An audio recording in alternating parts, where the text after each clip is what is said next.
And so we were down in Florida on a family vacation, and I took him on Everest for the first time. And I didn't say anything about where the Yeti was or anything. We just rode the ride, and we got off the ride. And I said, "So, what did you think of the Yeti?" And they're like, "What are you talking about?" And I said, "Well, let's go ride it again." And when we ride again, I'll point it out. We rode the attraction again. And when we got to the Yeti, I went there. And we got off the ride, and I reminded them of the heartache of the problems with that figure. And they looked at me and they went, "Dad, why do you care? That's a great ride. That's a really fun ride. And whether or not that Yeti moves doesn't at all affect my enjoyment of that attraction." And I looked at them and I went, "Oh, you're right." That is Imagineer Greg Combs, and you're listening to the Tomorrow Society podcast.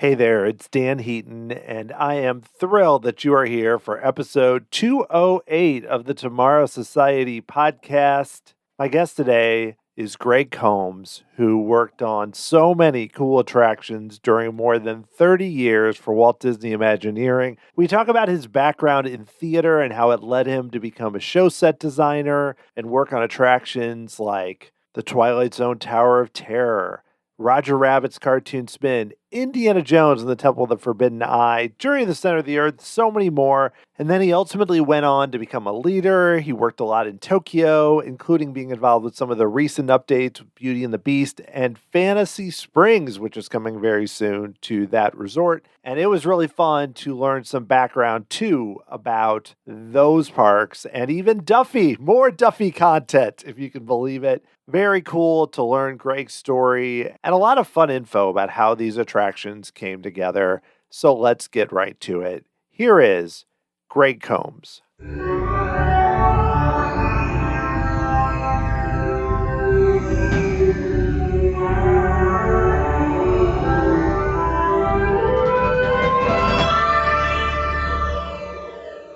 Oh, Dan, thank you for having me. I'm actually honored and overjoyed.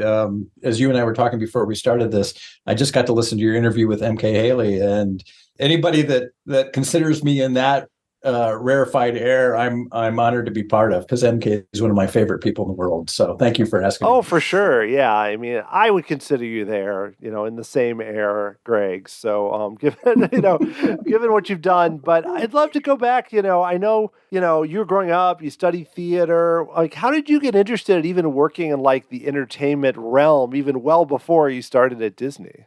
I'm of a generation. My story may mean something to people my age, but if you're in your 20s, it's not going to resonate, but I'll tell it anyway.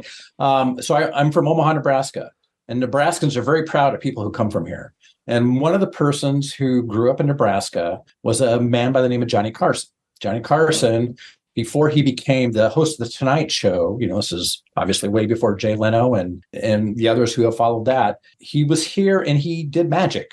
And as a young magician in town, I think he was born in Norfolk, but he performed in Omaha and in Lincoln, the two major cities in the state. There was a guy, a cameraman for the local CBS affiliate. His name was Pete Petrashik.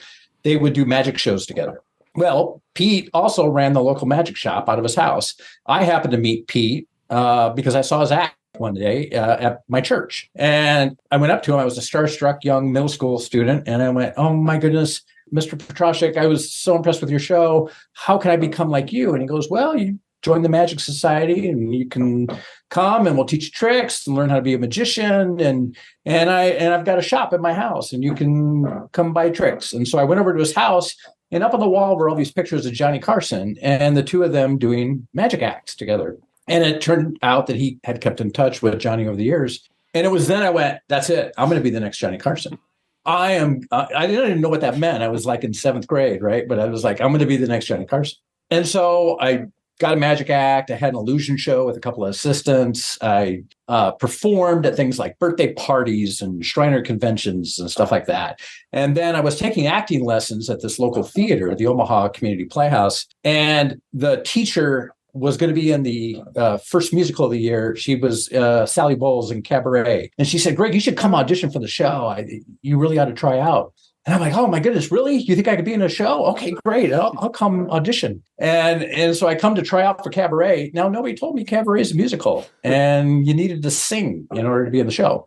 I show up for the audition and the music director says, so what song have you prepared, young man? And I was like, song? I don't sing. And he said, well, come on, everybody sings. Here, happy birthday. I'll play happy birthday, sing happy birthday. So he started pounding out happy birthday on the piano. And I tried to make my way through it. And he stopped me and he said, you're right, you don't sing. Let me introduce you to the technical director over here. He needs a follow spot operator. Why don't you go talk to him? And so the next thing I know, having no idea what a follow spot was, I was running follow spot for Cabaret. And in that first show during Tech Week, as I was learning how to point a light at an actor on stage and not cut their head off with it, I went, oh my goodness, this is it. This is what I want to do for the rest of my life. I want to be involved in this art form of storytelling to audiences and creating these emotions that I myself was feeling for the first time and witnessing every night as I got a front row seat to this amazing show, but also was able from my, bird's eye view looking down at the audience, I could see their reactions as well too, and realize, wow, what a wonderful way to make a living. This is something I got to do. And so that put me on my path to learn the technical and design side of theater. And so all through high school and then into college, I went to a theater conservatory down in St. Louis called Webster Conservatory of Theater Arts. Met my wife there. She was an actress. I got kicked out of college my first time because I was a hothead. I thought I knew everything, but that's a very long story. I did eventually complete my degree. I was on the 10-year plan. I had to go back later. I never at any point in my life had any doubt I was going to be doing some form of storytelling to people. But I thought it would always be live theater. I had no idea what theme parks were. I had no idea that Imagineering as a job existed in those days. I just knew that I wanted to tell stories. So that raises a good question because, you thought you were going to do live theater and somehow ultimately ended up at, with Disney and didn't have the background, which is, it's fairly common. But I'm curious, how did you go from thinking you were going to be in a life of working in theater to ultimately, working in a different type of entertainment and theater with Walt Disney Imagineering? Blind luck. As I mentioned, I met my wife in school and we got married. We moved back to Omaha, where I'm from, for the first couple of years of our marriage. We were big fish in a little pond. We were having a great time. I was working, she was working, but my wife's not from Omaha. She's from Pittsburgh. And she's like, I want to be a serious actress. We need to either move to New York or LA. So pick one. And I'm like, I don't want to be in a big city. Big cities scare me. I'm a Midwestern boy. I like quiet and space and green, all the things you don't find there, right? And so, but because I love my wife and I like being married, I eventually had to choose. And I ended up getting hired through a connection to work at a children's theater in California that was run by a guy who at the time was a famous TV actor. His name was Tim Busfield. And Tim, I think his children's theater to this day is still in existence. He and his brother Buck have this children's theater based in Sacramento, and they go up and down the coast. Well, they hired me sight unseen out of the recommendation of an acquaintance. And I lasted 2 weeks on the job and got fired because I had no idea what I was doing. I was miserable. But I was in California, and here I am. I'm finally in California. My wife's waiting for me in Omaha to tell her where to send all the stuff that she's packed up and where we're going to live. And I'm like, I don't know. So to make a long story short, we ended up for a couple of years in Santa Maria doing live theater. There's a theater company there called PCPA Theater Fest. They do a summer rep. After a couple of years of doing that, we moved down to LA.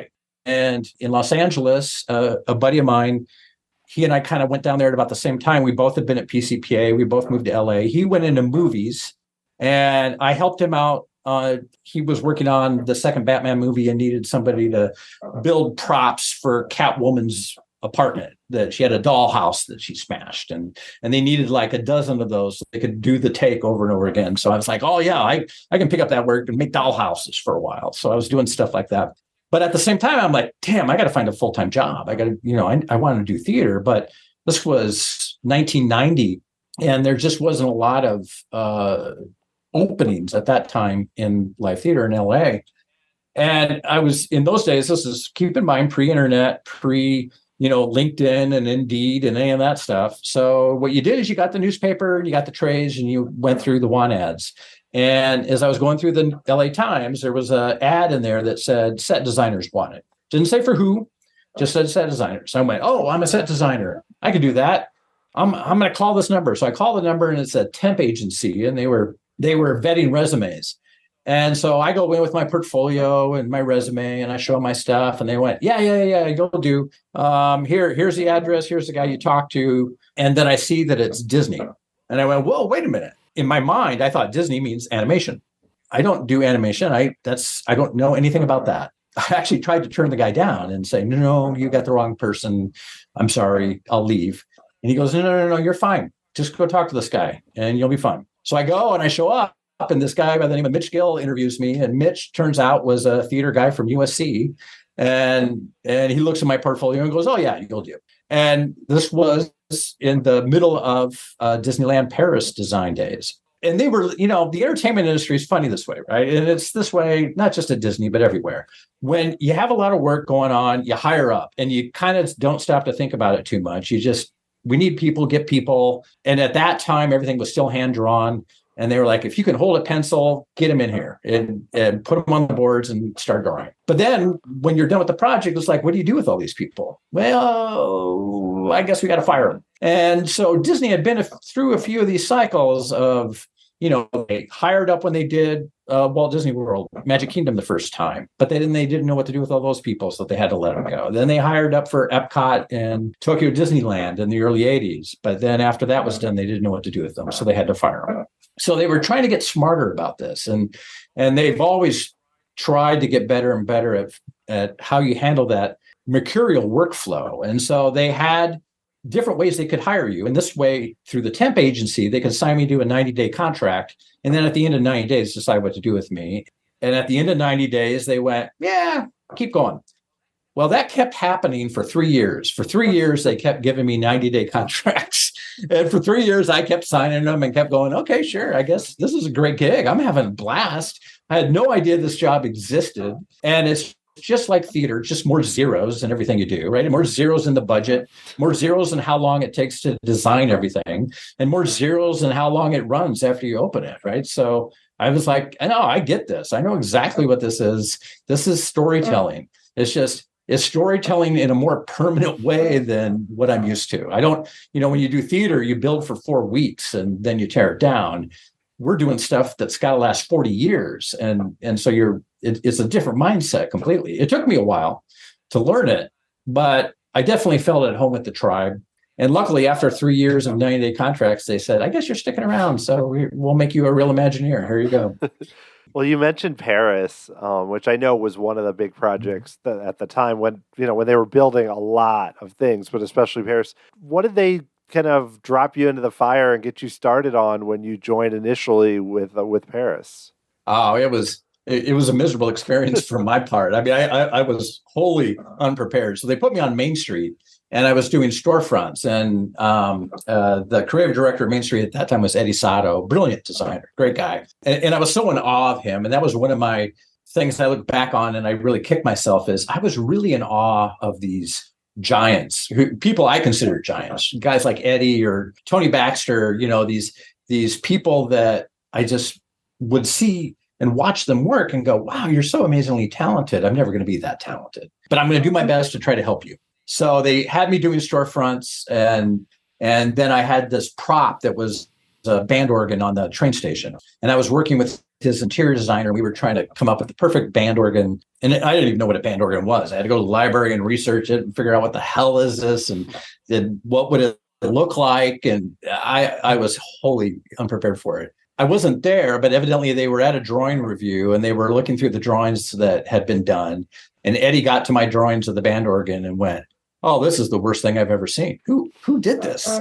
This is awful. Don't ever show me this kind of stuff again. The next thing I know, I'm on Small World Post Show. I've been moved as far away from Main Street as they can possibly move me. And so luckily there was a guardian angel there who said, no, this kid's okay. We need to keep him around. So they put me on Small World Post Show and I finished that off.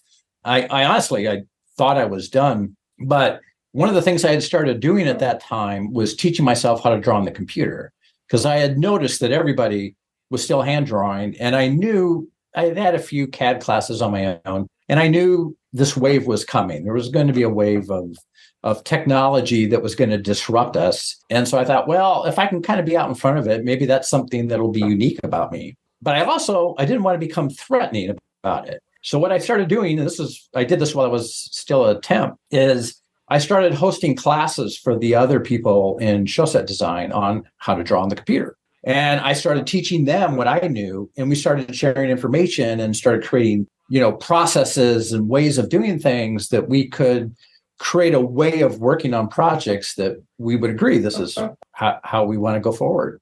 And I think through that, people looked at myself and a couple others who were doing the same thing and went, oh yeah, this makes a lot of sense. We need to be doing more of this. And so that helped me stick around, I think, longer than I should have, because if it was just based on my drawing of a band organ, I should have been fired.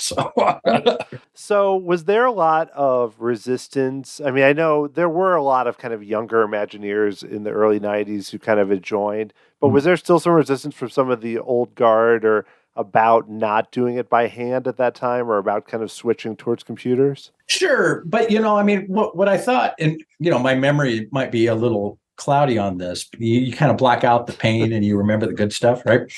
But what I remember is the company was very tolerant within a certain set of parameters, right? So if you were talented and you could draw, with blood on the back of a napkin, they would keep you, right? I mean, as long as you knew what you were doing and you could communicate your ideas, your medium was your medium. Now, people like me in show set, I was taking those original artistic renderings and going, oh, okay, how do we build this? And so my theater brain would kick in and I would start to break it down into components and think about what materials we might use and how could we make something look different than what it really is, right? And if you walk some of those shows like Pirates of the Caribbean, right? You go through those old attractions. That's what those guys did, right? And most of that scenery is standard theater construction. It's nothing more than that. And so in my world, it wasn't as much about that initial creativity as it was speed. How fast could I turn this around?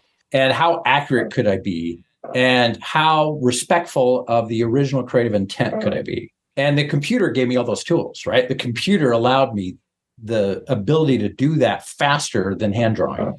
Now, the people that were still creating, beautiful renderings, whether it was in pen and ink and watercolor or markers or whatever it was, they still did that, right? And I think there's still people to this day. Most of them have migrated over to things like Photoshop or other kinds of computer illustration programs, but there's still people that hand, and then they scan it and then they doctor it up after that. And that's a valid way to work too. But in the world of show set and architecture and interiors design, you had to create a drawing package that was then going to go to somebody and they were going to build from it. And it better be accurate and it better represent the creative intent.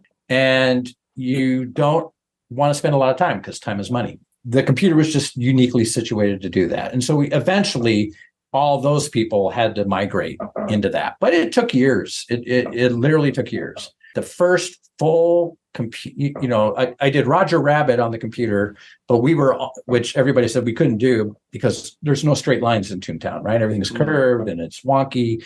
But we were able to do at least the floor plans and some of the elevations in the computer. And then it wasn't until we did Tower of Terror the first time in Florida that we did a fully integrated computer set of drawings for that one. And that one was remarkable. That was a lot of fun. Oh, yeah. I'd like to ask you about some of these attractions quickly. Roger Rabbit, just because, like you mentioned, Toontown not having straight lines, and then that attraction kind of just being this zany, kind of out-of-control spinner that feels a little like Mr. Toad, but kind of updated. How was your involvement in Roger Rabbit, and how did that go? So I had this really wonderful... So the way that they were situated in those days, you'd have your creative director, and then a production designer who would, depending upon the skills of the production designer, might focus on the model, might focus on mock-ups or whatever. But then there'd be a lead show set designer who would be responsible for all the drawings. The lead at that time, his name was Robert Coltrane. Robert and I first met each other on Roger Rabbit and became fast friends. And Robert went on to become a Disney legend and is responsible for the creation of some of the most iconic attractions. I think Radiator Springs Racers, is one of his most amazing achievements. He worked with us on Tokyo on a number. There's an expansion that will be opening in Tokyo next year. That is pretty much all Robert's creation, right? His ideation of that expansion for TDS came from his brain, and it's a remarkable brain. Anyway, Robert approached me on Roger Rabbit and said, I want to see if you can do this in the computer. He didn't understand the computer, but he loved the idea of what I could do with it. There was one computer in the building, and it was in a shared room in the middle of this building on campus. And he would sit over my shoulder and watch me work. And then he would go, oh, make that curve a little tighter there. Oh, make this go a little over this way. And I would just look over at Robert and go, okay, and start moving things on the screen. And in those days, computers were not very sophisticated. Everything was stored on a floppy drive. We had no network storage. There was, it was very archaic by today's standards, but we managed to knock it out, and we saved an enormous amount of money from what the budget was to do those drawings. And so that, of course, that got management's attention. Management's like, oh, saving money is fantastic. Let's do this. And we got great, we thought it was great quality. I go back, Roger Rabbit is not a property that we developed. There was complications in the rights issues with, how that property was initially developed. At the time, we thought it was pretty groundbreaking attraction, with the spinning cab ride vehicle, with the queue line that was very immersive. That immersive queue predated Indiana Jones. And a lot of people look at Indiana Jones as one of the first really immersive queues that we did. But those of us from, and I worked on Indiana Jones, so I feel pride in that as well, too. But we had a lot of fun trying to create a story from the moment you walked into the land and continue that story all the way through into the front door of the attraction, through the queue until you load, and then all the way through the unload. That, to me, is what immersive storytelling should look like, right? And whether the guest understands every single story beat you put in there, they may not, but they'll feel it. They'll feel it, they'll know it. And if you don't do it, they'll know it too. Yeah. And what kind of attraction you're getting just from the outside of the building, even before you get in. And then once you get in, it's like taken to the next level, That really led to a bunch of good things. I mean, I think you mentioned Tower of Terror in Florida, where that garden area and just the whole, the old music playing, and then you walk into the library, and then you're primed for whatever's going to happen on that point. That attraction is so popular and still holds up so well. I know they've made adjustments to the drop, but everything else is very similar. You mentioned that ultimately was done entirely on the computer, but I mean, what was that experience like for you, kind of moving on then to kind of another phase and a much bigger attraction? That was a wonderful team. The people that were all involved with that were just really people at the top of their game. I joined a group that had already started the process of designing that attraction. So by the time I joined them, and as a matter of fact, the reason I got to join them is their lead show set designer, Dan Ju, who, by the way, he and I became fast friends and partners on the Tokyo portfolio afterwards. Dan had to go out for hip surgery.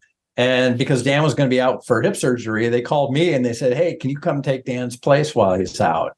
And I'm like, oh, yeah, sure, I'll do that. And then the next thing I know, I'm going, oh, my God, this is such a cool attraction. I don't want to leave it. And so Dan came back from his hip surgery, and then we added another gentleman by the name of Michael Brown, and the three of us became really tight. So Michael and Dan and I sort of became, the three amigos of computer design for the department, and started setting the processes and standards and writing routines. Dan wrote code. So, here was this great artist who was also trained in theater out of UCLA and just had this really amazing mind that, kind of like MK Haley, right? She existed at the intersection of art and technology in a really wonderful way.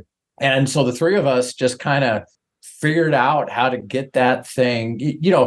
Keep in mind, too, when I talk about our contribution, we're we're just three people out of a team of 400. Sure. Right. When you think about all the different disciplines that are involved in this, you had just, the creative executives and the producers and the ride people and the architects and the interior designers who all are contributing to such amazing things.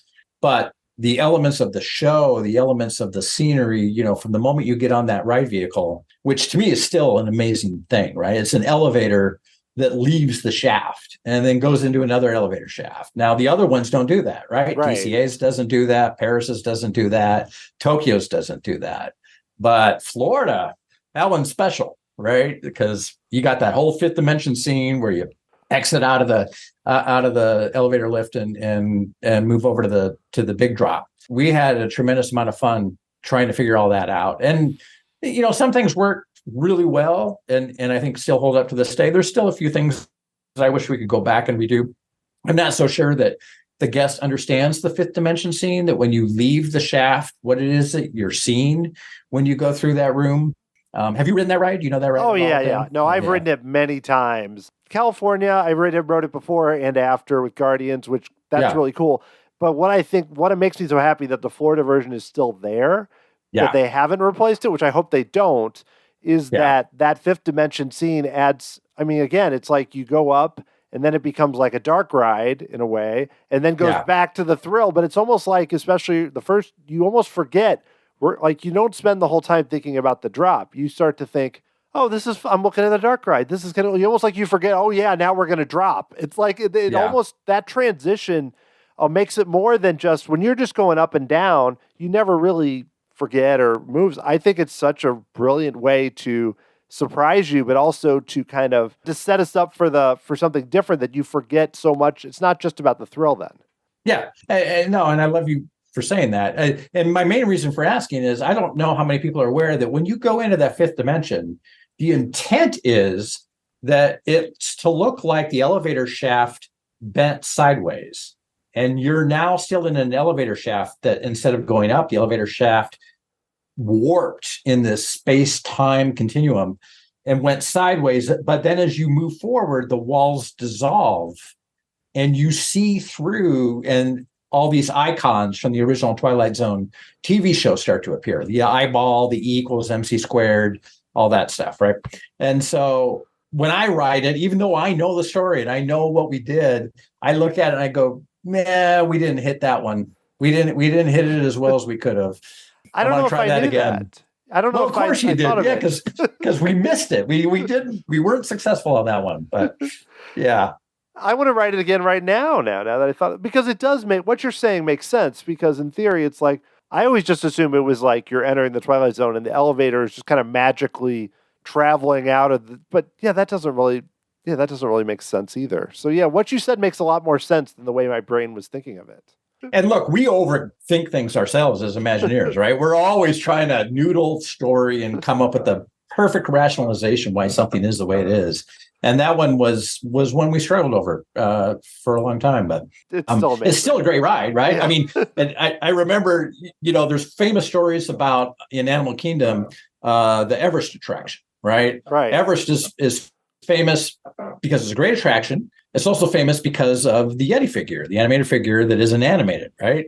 And all the reasons why that is the case. And I remember telling my kids the stories of the problems with the Yeti, because at the time I was running the show group for Walt Disney Imagineering, and animation was part of my responsibility. And I was like, God, I wish we could find a way to fix that darn figure.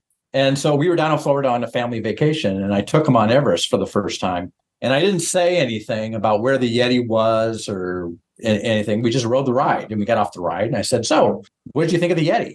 And they're like, what are you talking about? And I said, well, let's go ride it again. And when we ride it again, I'll point it out. So we rode the attraction again. And when we got to the Yeti, I went there.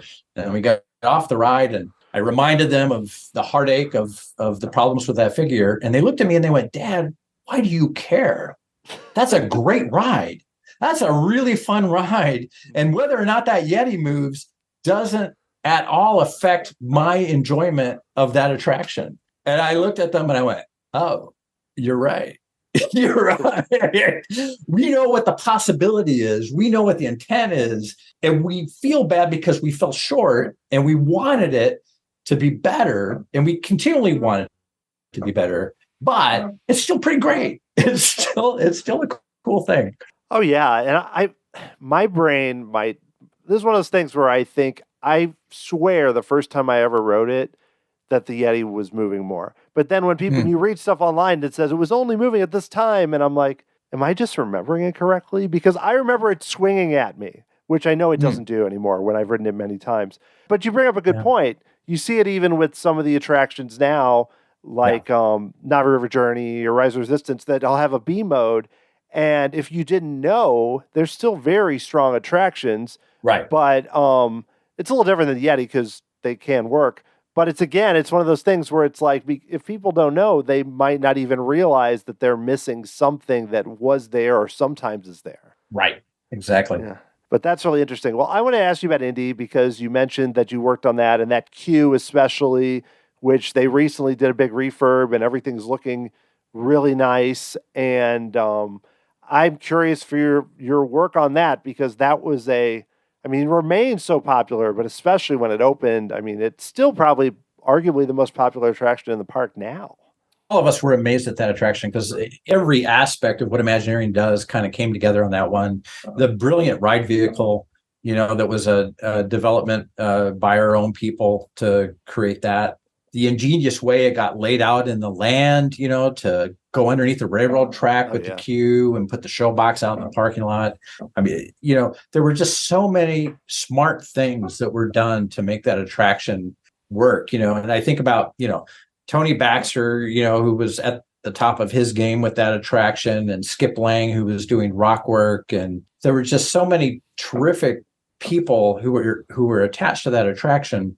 Dave Durham, who programmed the ride vehicle, that man has the constitution of the Iron Giant because he rode that thing and pushed it to its limits until he realized, okay, the guests aren't going to be able to take this. I need to dial it back and I need to get it to a place where our regular guests will enjoy this. But he did amazing work on that.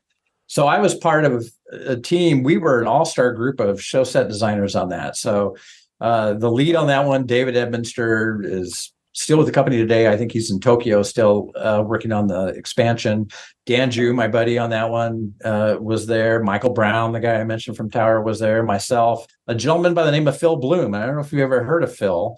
Phil left Disney in the 90s and formed his own company out of Pasadena. I think, he's going to kill me if I get the name wrong. I think it's called American Scenic. And Phil is a brilliant ride designer and conceptualizes ride designs for the industry. He works for Disney as a consultant. He works for Universal as a consultant. He's really an amazing guy. But Phil was with us. Scott Zuber, who also was on that one and broke free and became an art director in the movies. Chuck Ballou, who's this amazing artist and visualizer, was on it. And I'm missing other names. And Don Roberts. I forgot about Don Roberts. He went on to other great design projects.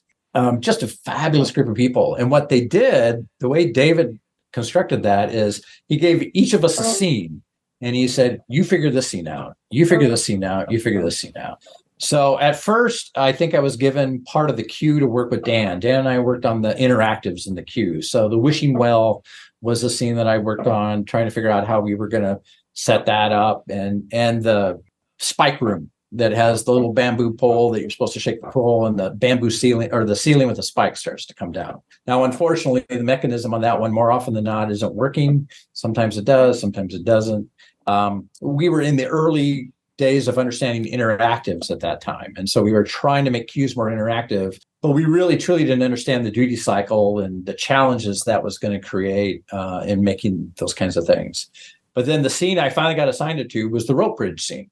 And the rope bridge scene is, that big centerpiece with the big skull with the fire shooting out of the eyes. And we had fire cannons on either side of the rope bridge and big snake heads on either side of the rope bridge.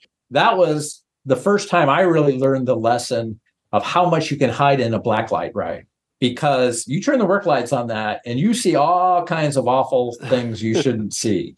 But under the right lighting conditions, that thing is magic. That is it's a beautiful scene. And in those days, I don't know how many people know, we had an effect that, because the whole room is supposed to feel like it's falling apart because, we've looked into the eyes of Mara, that we were told not to look into the eyes of Mara. We did. We couldn't help ourselves. And so now this whole temple is starting to go bad. It's starting to disrupt, right? And Indy is trying to find a way to get us out of there. And so as we go across the rope bridge, that skull's shooting fire and it's exploding, and the roof is supposed to be caving in. So there's supposed to be big chunks of roof falling next to us into the depths below that are just a big smoky, looks like lava-y mess down below. And that was a big ice machine.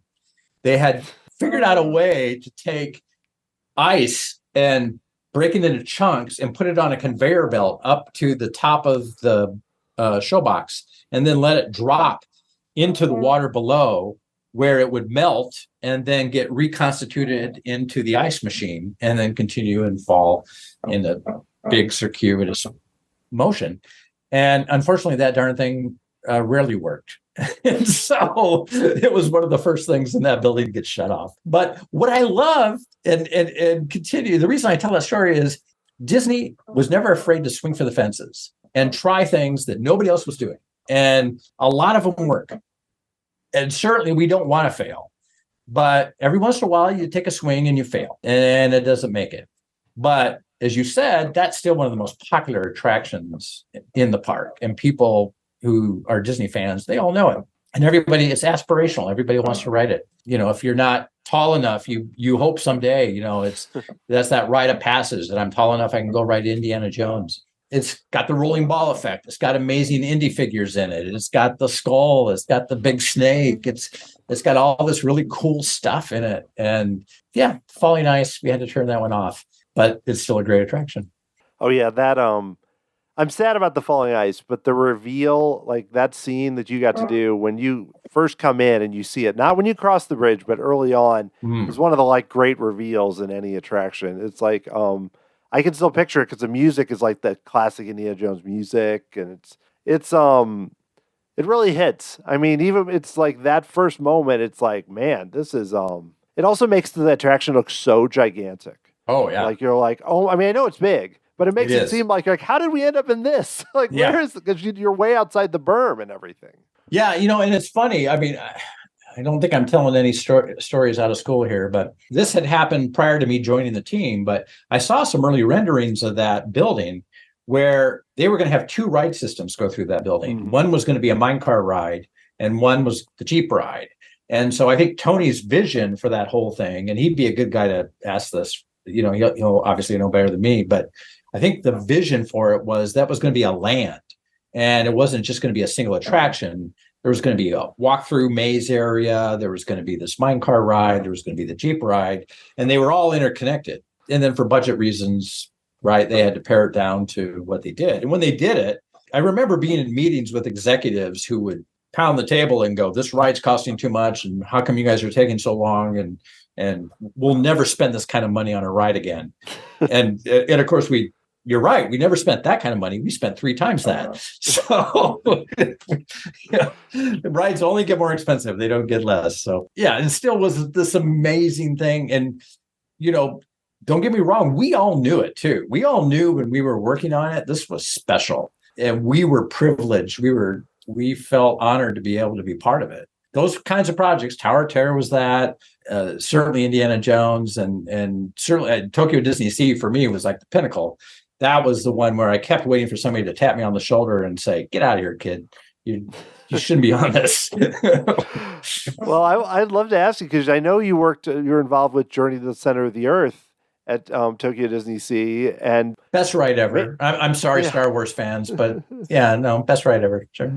I have not been to DisneySea. I would love to tell you I've made that trip, but it is something I would like to do. I've been to Paris, but I haven't been to Tokyo yet. But please, I still know a lot about it. I've watched POVs. I know it's kind of similar ride system to Test Track, which you also worked on. Yeah. But obviously in a big structure and very different. For those who haven't ever seen it, you go to YouTube, watch the ride-throughs, right? There's plenty of information out there, but another great team, right? Tom Thedarson, who was the original creative director on that one, Gwen Ballantyne, who took it over from Tom and then took it to the field. It had these amazing creative people on it again, Skip Lang, Joel Hormé, John Olson, all these really great rockwork gods and people, because it's a very sculptural piece, right? So the building is actually, the show box itself is actually, we called it a 3-story box, but some of the stories were like 2 stories tall. So it's maybe more of a 6-story building, but it's encased in a giant volcano, right? So you don't see the show box itself because it's covered in all this glorious rockwork that Joel Hormé and his band of merry rockwork carvers were able to create. But then it's got a portion of the ride track that goes outside of the volcano and then extends around the entire, what they call the caldera, right? Which is, caldera is a big sort of loop of land formation with the water in the middle, and the water is connected to the waterway of Tokyo DisneySea, which takes you to all the lands. And so part of the ride track actually goes over the top of another show box.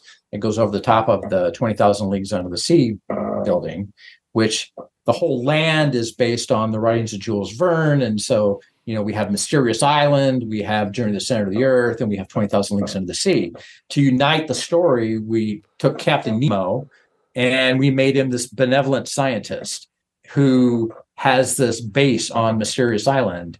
And he has made these wondrous discoveries in land, sea, and air. And he has invited us all to see the wonderful things that he's discovered. And so we took a little deviation from the original Jules Verne writing to make it a little bit more family friendly and to unite these stories.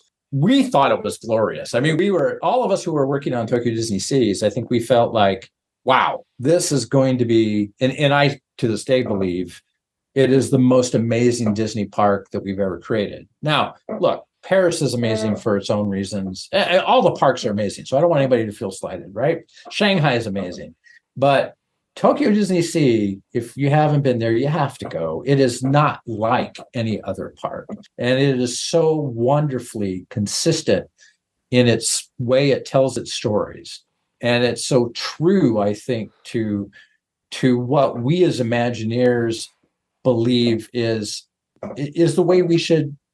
I'm stumbling over my own words here. But go see it. I'll just stop with that. Go see it. Now, here's the challenge. When we created that, it was a bunch of Americans for the most part. I mean, we had people from other countries working on the project, but mostly Westerners with a very Western point of view. We, in my opinion, this is just me talking, we were a little culturally arrogant, and we didn't pay enough attention to what the Japanese audience thought about Disney and what a Disney park was supposed to be. So when Tokyo DisneySea first opened, it really didn't do very well. It struggled to find an audience, and largely because of choices, very overt choices we made to not have Mickey, Minnie, and the Fab Five there, but to create new IP, new stories that were still, in our opinion, Disney. But to us, Disney meant something different. Now, to this group of people that were raised that Disney was Tokyo Disneyland, they didn't have Walt when they were young growing up. They weren't immersed in Wonderful World of Disney or the movies in the way that we were as kids. And so they knew Tokyo Disneyland, and they knew Mickey and Minnie and the Fab Five and the parades and the castle shows. And to them, that's what Disney is. And when we opened Tokyo DisneySea, they went, wow, here's a scary volcano that goes off 4 or 5 times an hour with big eruptions. We've got scary volcanoes on Japan. We don't need more scary volcanoes. We come here to get away from that stuff. And here you are reminding us that nature could wipe us out at any moment. No, we're not cool with that. So we had to now we still have the scary volcano and it still goes off every once in a while, but we've had to twist the dials on that one a little bit to create the right balance between the fantasy world that they've come to expect, but the immersive environments that really skewed a little bit more adult, really skewed more hyper realism in some of those lands than what they were used to. Disneyland, you think of Fantasyland, Tomorrowland, Adventureland, right? These are aspirational ideas more than they are specific locations. Mysterious Island's a location, right? It's a place. And it's got very specific things in it that are scary. intentionally scary. And so it's my favorite project I ever worked on. Sorry for anybody else who who thought I thought differently, but I'm still immensely proud of it. But I'll caveat it again, because I'm always interested in learning from the things we don't do well. I'm interested in learning to do better the next time. That's one of the areas that I think we misstepped. Was we could have paid more attention to our guests on that one. It's so interesting because, I look at it as a theme park fan, like, oh my gosh, this area, especially Mysterious Island, but even some of the areas themed to like Little Mermaid and Aladdin and stuff are just so beyond what we've seen even in some of the other parks, that then, not thinking in terms of, oh, well, they need to add, there have been things that, Toy Story Mania, or even now Fantasy Springs, what's being added there is a lot of Disney. I mean, the attractions look amazing, but a lot of Disney films. Yeah. And, so it's really interesting to see how it's evolved, where in one sense I can look at it and go, oh, they're adding all of the Disney characters, but in another sense it's like, that's probably what's needed in a way. It's I can guarantee you it's exactly what's needed, right? And because, look, we have to listen to our guests. It's not that you want to just completely turn the keys over to the guests and say, okay, you tell us what to do. We need to have a point of view, and we need to have a vision that we're true to. And I think of all the creative directors, I think you've had Joe Lancicero on before. Joe was creative executive for that portfolio for years, and he did a brilliant job of trying to balance that, trying to figure out, how do I respect the bones of this park, because it's got great bones, but then at the same time, I need to start bringing it more towards I need to come to my guests. I need to meet my guests where they are. And you think about Duffy the Disney Bear. That was right. A major coup that came out of nowhere, right? I mean, none of us saw that as, Oriental Land Company, OLC, that owns and operates the park. There will be members of OLC I'll get phone calls and letters on this one. They'll tell me, Greg, no, that's not true. You're not true. I'm like, I was there. I was doing SQS at the time that Duffy got introduced. And it was the brainchild of a gentleman who was the merchandise director. His name was Ed Storen. Ed knew of this bear in Florida called the Disney Bear. And the Disney Bear in Florida hadn't done very well. And they had a kind of a convoluted backstory. It didn't work too well. And Ed was like, but it's great plush and it's really cool. And I think it'd do really well here in Tokyo. So he got a hold of Joe Lancicero and said, hey, Joe, can you help me figure out a way to introduce it in Tokyo DisneySea? So Joe got Scott Hennessy and Chuck Ballou and some others, and they started working on this idea. And then they got a hold of me and they said, Greg, we need to find a place in the park for it. Can you take a look at Aunt Peg's, which was this, dinky little retail shop in Cape Cod? And we were like, yeah, we'll get a wall bay on it, right? They'll give us maybe one wall bay. And OLC hated the idea. They were like, this is a stupid idea. Disney will let you have this one wall for your stupid product, but this is going to be a flash in the pan. Well, now, I mean, Aunt Peg's is the Disney Bear, is the Duffy store, right? That's all they sell is Duffy there. And then they've got, it's spread in American Waterfront and other parts. And it's only, they've done a very good job of protecting that product and that story. It's only available in Tokyo DisneySea. You can't get the true Duffy anywhere else but in Tokyo DisneySea. And it put Tokyo, in my opinion, that was the thing that sort of tipped TDS in the eyes of the Japanese guests into, okay, now we approve. This is our park. We accept it, and we can put up with the scary volcano. We can put up with these hyper realistic attractions and lands. American Waterfront and Cape Cod, and even Arabian Coast, which at the time, Sinbad. Nobody understood Sinbad. That poor attraction. So Duffy finally gave TDS a sense of identity and purpose, and kudos to all those people who worked on it, and they continue to expand the Friends of Duffy with additional friends that they introduce. Well, I talked to Scott Hennessy a little bit about Duffy. He was so funny talking about kind of how that came together. And then I talked to Ethan Reed, who designed a lot of Friends. Ethan did tremendous work on that, right? I mean, his stuff is amazing. And he has this really great knack for that too. I always thought Ethan and we have a show writer, Charlie Watanabe, who's part of the Tokyo portfolio. Charlie would come up with the story conceit and concepts, with Dan, and then Ethan would come up with the way of visualizing the character and bringing the character to life. It was just a great team, and their stuff. It's gold. It's absolute gold. It's amazing how much I've talked about Duffy on this show without totally trying. And I went to it's amazing. I'm like developing. I went to Alani, and a lot of Japanese tourists go to Alani. Yep. And Duffy and Stitch, but Duffy and Duffy's friends, most popular characters, more longer lines than Mickey or Goofy or anyone. It was crazy. Yeah. Oh, you haven't lived till you've walked TDS. I used to love being in SQS. It was one of my favorite jobs because you'd be in the park every day and you could see the guests' behavior.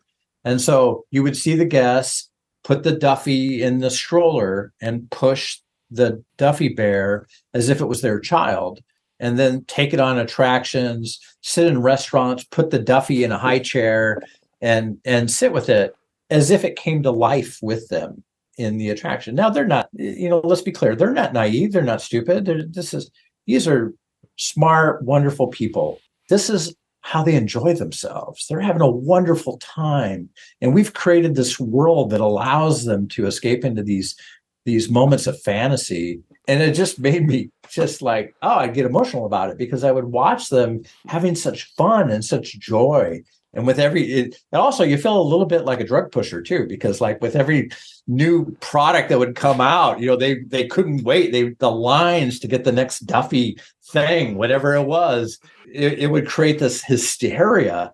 And I think there's a part of me that just right about this. I'm feeding a psychosis here that's kind of taken over, but God bless them. I love these people.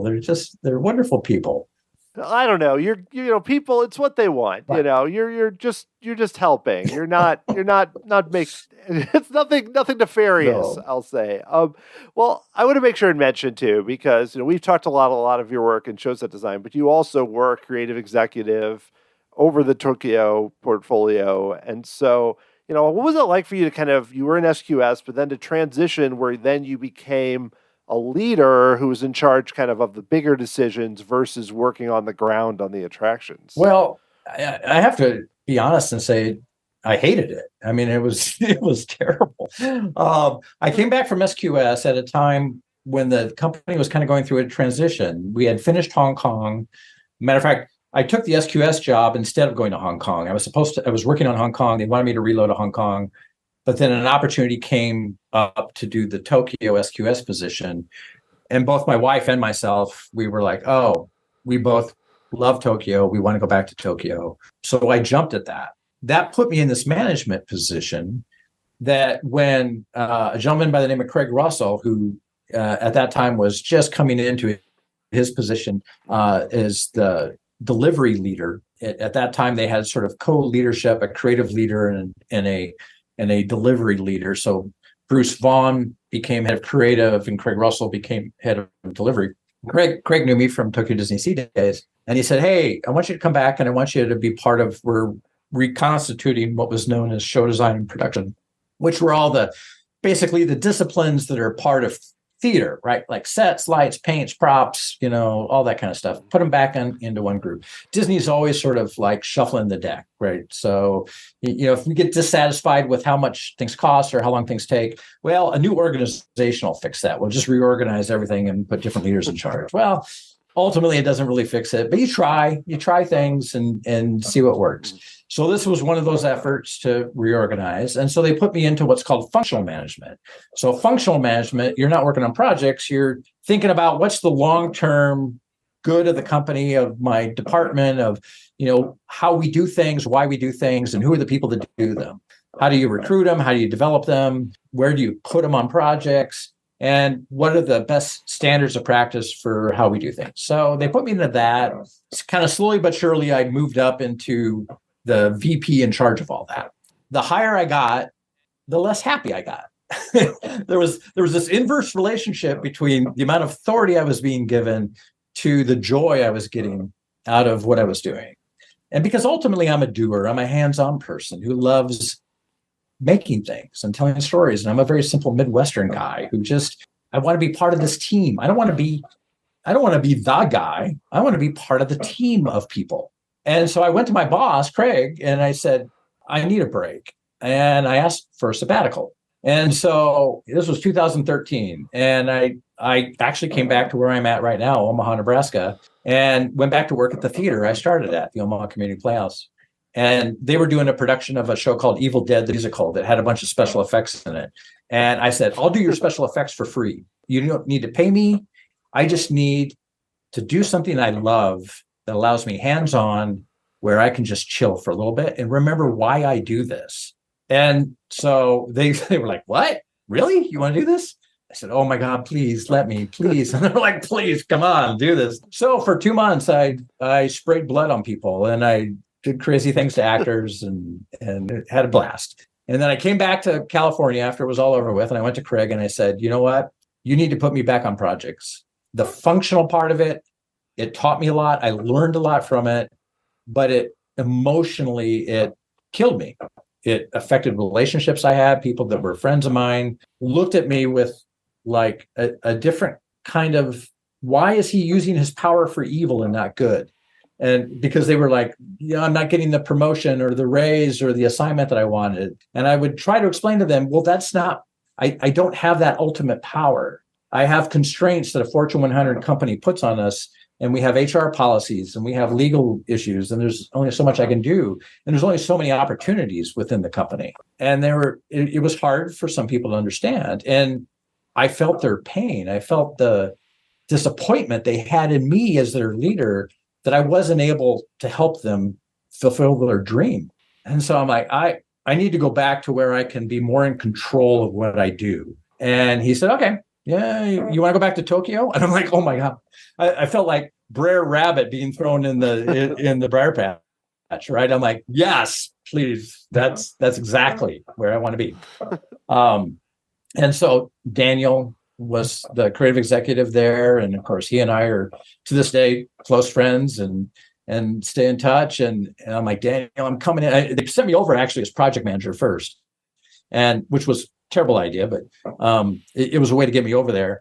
And then as soon as they could make it happen, they moved me into the executive producer role, which was far more suited for my talents and skills. Dan and I, we just had a wonderful time together and tried to be good shepherds of a portfolio of Disney product that not only we think is some of the best that's ever been created, but it's operated and maintained by an organization in OLC that is probably more Disney than we are. It has a respect and an understanding and a skill set that to this day I'm in awe of what they're able to do over there. It's some of my proudest moments and just has made me feel so grateful that I've been able to be part of some of these experiences, not because of what I did, but because of the people that I was able to work alongside. Really a great portfolio. Well, I'm glad to hear that you were able to kind of get back to the creative side and work, especially given what's happening there. I mean, the Beauty and the Beast attraction that's amazing there is incredible. And then what they're going to be doing. I'm curious, you referenced it. Mm-hmm. I know you retired since, but you referenced that Fantasy Springs and it's what they need.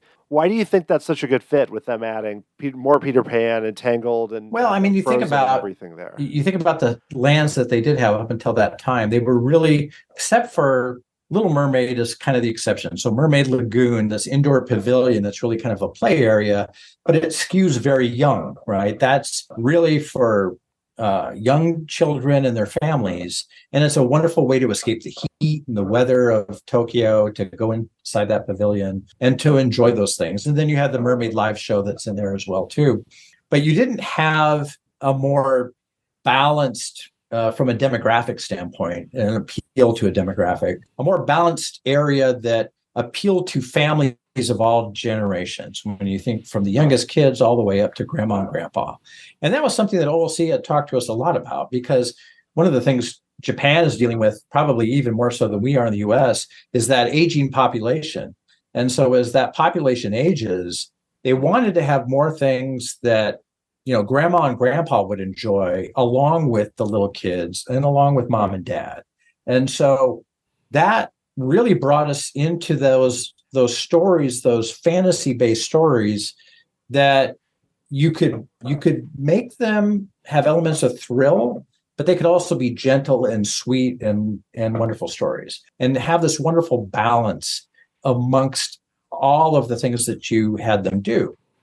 And so it isn't that we couldn't have done that with original IP that we would write ourselves, but to have that familiarity that was already baked in with your audience made them more, I think, willing to go along the journey with us and take a chance and see what it was like. So when you say we're going to do Peter Pan, but we're going to do Peter Pan in a way that's never been done before, everybody's like, oh, we know Peter Pan. We love Peter Pan. We can't wait to see what you do with that. And then introduce Frozen. My goodness, of course, we love Frozen, but we're going to do a Frozen that you haven't seen anywhere else. This is a different Frozen. This isn't, Epcot did a wonderful Frozen. There's a wonderful Frozen that's opening in Hong Kong. Those are all terrific attractions, but what we did in Tokyo was unique and our own version.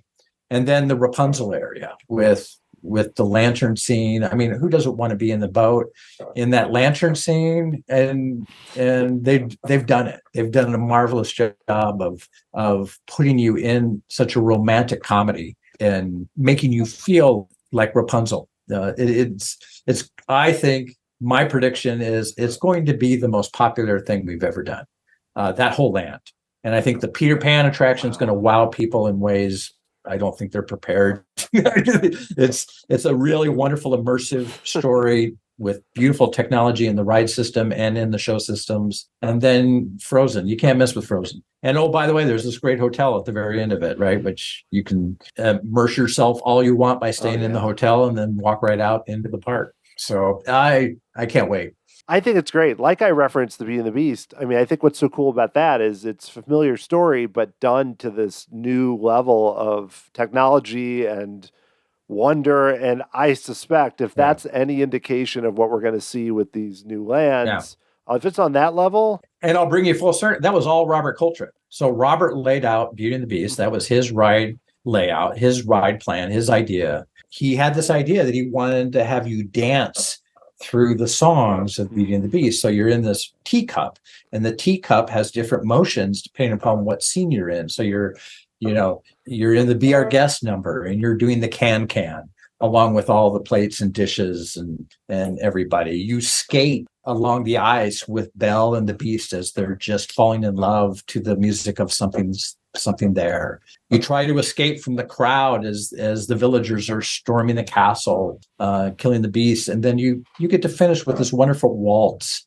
where you waltz with the prince and Belle at the very end. And it's beautiful storytelling, very romantic, and it's blending the ride system with the story, which is something Robert was always passionate about. He's like, the ride system and the story have to match.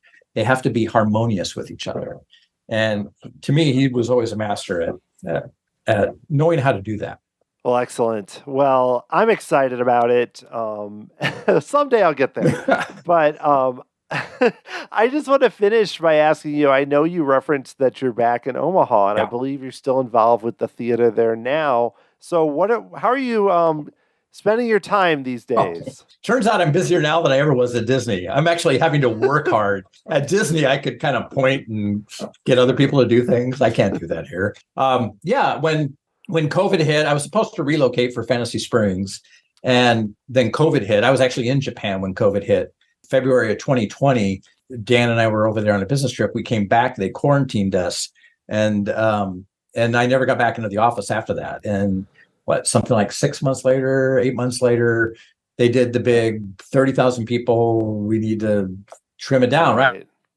Well, I had 30 years with the company. So they came to me and they said, well, here's a nice retirement package. And I'm like, you're right. That is a very nice retirement package. Thank you very much. And so I went to my wife, and we certainly were disappointed. I would have loved to have gone to Tokyo one more time, but I was in my head thinking that was my last project. I was going to be done after that.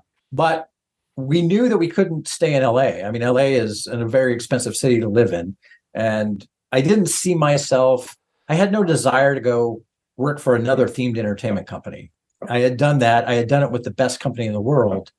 And so anything else to me would have felt anticlimactic, and I don't think I would have been happy.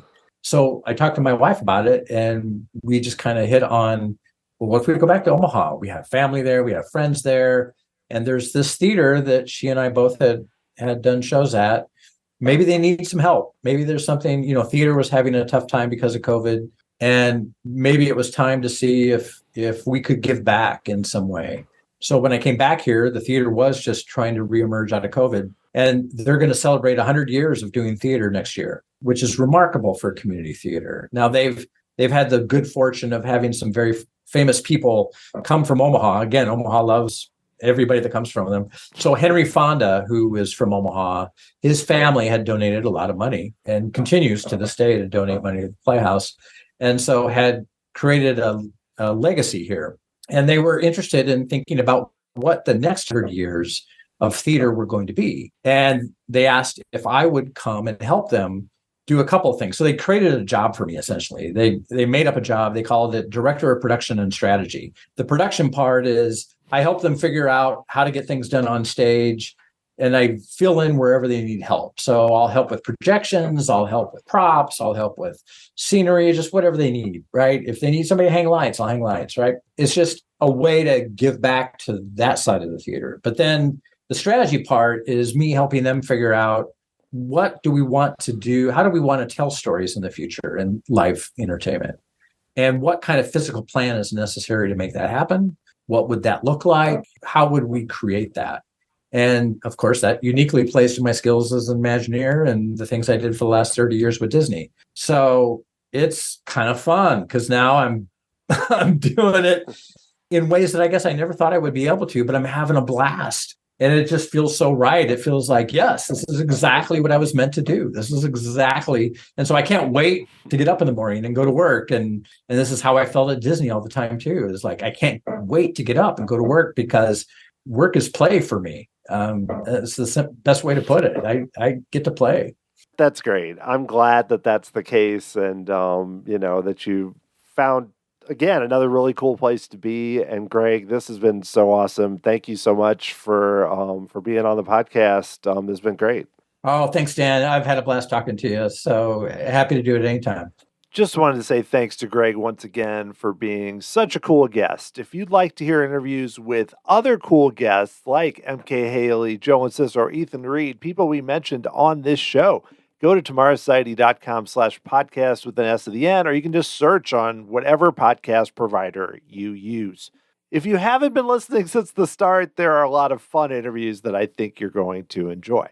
If you'd like to help support the show, there are several great ways to do so. You can become an official member of the Tomorrow Society through Patreon and get access to some really cool perks, including an official membership card, bonus episodes, a lot more. Go to patreon.com/Tomorrow Society to learn more. You can also make a one-time contribution and buy me a Dole Whip. Go to tomorrowsociety.com/Dole Whip to learn more.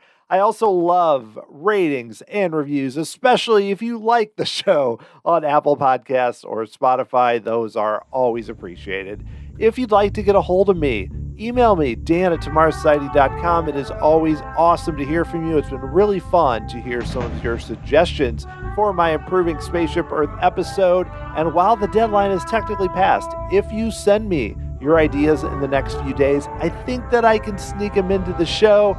To give you a little background, it is an entire podcast where we are going to talk about ways we think would be cool to update Spaceship Earth. It's just a fun armchair Imagineering episode, and the most fun part for me is to respond to your ideas. You can also follow me on all the social media platforms at Tomorrow Society, or at Twitter at Tomorrow SOC, on YouTube, Blue Sky, Threads, wherever. I am out there trying to post when I can, so please reach out and connect with me on those services. The music for this episode was written by Adam Hookey, performed by the Sophisticated Babies. As always, thanks so much to all of you for listening. I really appreciate all the support, and whenever you can, if you're able to share the episode with fellow Disney fans, people you know, random people on the streets, It always helps to keep spreading the word about the show, which I just want more people to hear these great interviews, and any way you can help with that is awesome, as always. I hope you're all doing awesome out there and enjoying the cooler weather, as now we are entering the fall season, if you can believe it. Time is just flying by right now. Thank you so much, and I will talk to you again next time.